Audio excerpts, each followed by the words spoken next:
Right, it is Saturday, February 8th, 2014. It's about 10:30 in the morning. Just had lunch here at El Pollo Loco. No, sorry, breakfast here at El Pollo Loco. And on the way out here, when I was driving, I had all these thoughts about what I was going to talk about. And as soon as I started eating, I started getting a energy crash. I guess that's I guess I am allergic to the rice and chicken that I eat here, even on a good day with all the meds. So yeah, energy crash and getting stomach cramps and feeling weak in my hands and knees, in my arms and legs. And this is pretty typical. 1 minute I'm okay and I'm planning to do something, and next minute I am really struggling to stay upright. But I'm still going to push through and just kind of talk a little bit about what's been on my mind, because there was something that happened when I woke up. Had quite a bit of hot sweat going on that I realized that happened during the night. I didn't wake up from it like before, but this is one of the symptoms that I used to have a lot when I have, when I was allergic to stuff. I would used to be sweating all night and during the day a lot.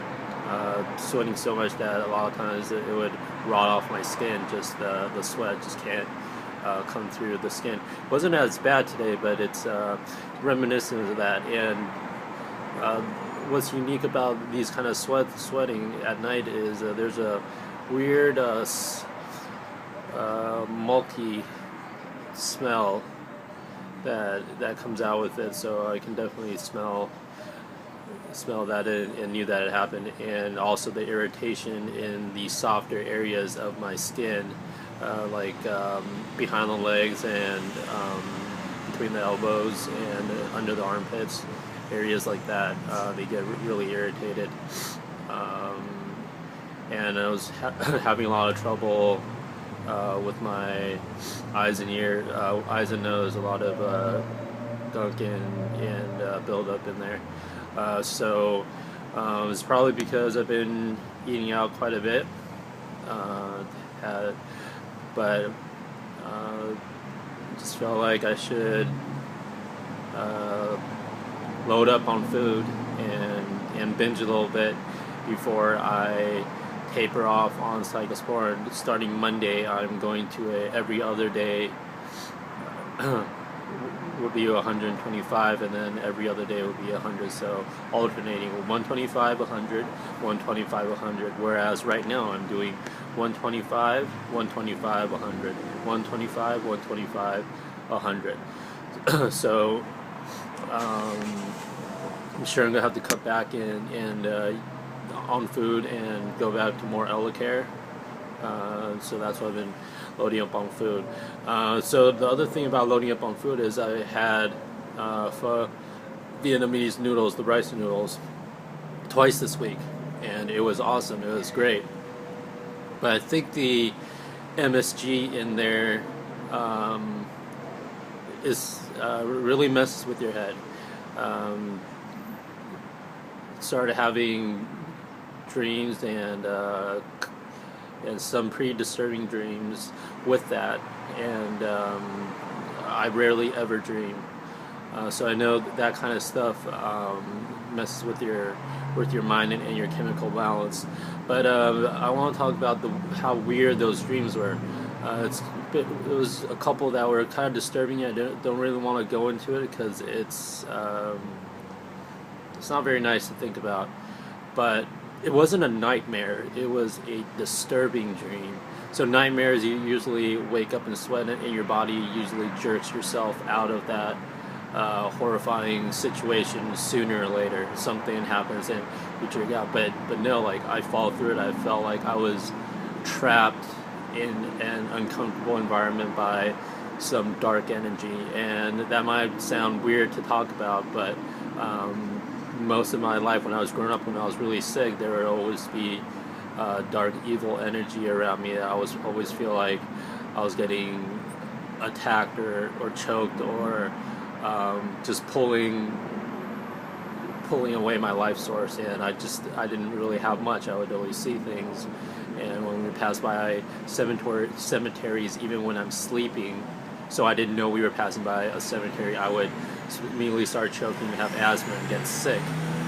So, at least for me, those dark spirits, demons, or whatever, they're definitely a part of this world, even if we can't see it and we can't scientifically test for them. My experience says they're there. So that begs the question, why am I experiencing this now? I haven't had any bad dreams or not really those feelings for quite some time now, and I'm guessing it's because I'm thinking about doing this Rituximab thing and the potential of getting better. So there's always that resistance to success, to moving on and doing good things with your life, and a lot of times, like, when you have a certain kind of resistance, and that comes with experience what kind it is, but when you have that kind of resistance, it might be a sign that that's the right thing to do. Otherwise there wouldn't be so many opposition against it. So now I'm leaning more and more towards it, just because of things that I've been feeling in my dreams, and the significance about all of these dreams, and it's been going on for 4 or 5 days. The thing that kind of ties it, the underlying theme for all of these is my life was in danger, and and I had to defend myself really, really hard, and did some things that I would never thought I would do. So that made me really uncomfortable, and that's the disturbing part. But it makes me feel that opposition, and at least this time around, as opposed to when I was a kid, I'm able to stand up to it. So that's pretty exciting, and I feel like that may be a sign of what I should do. So I'm definitely leaning towards using Rituximab this year now, in late May or June, if it works out.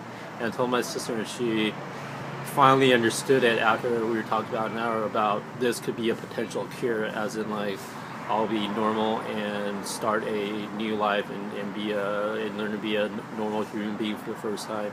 And she got really emo about it, really teared up about it over the phone. So really glad to share that with her.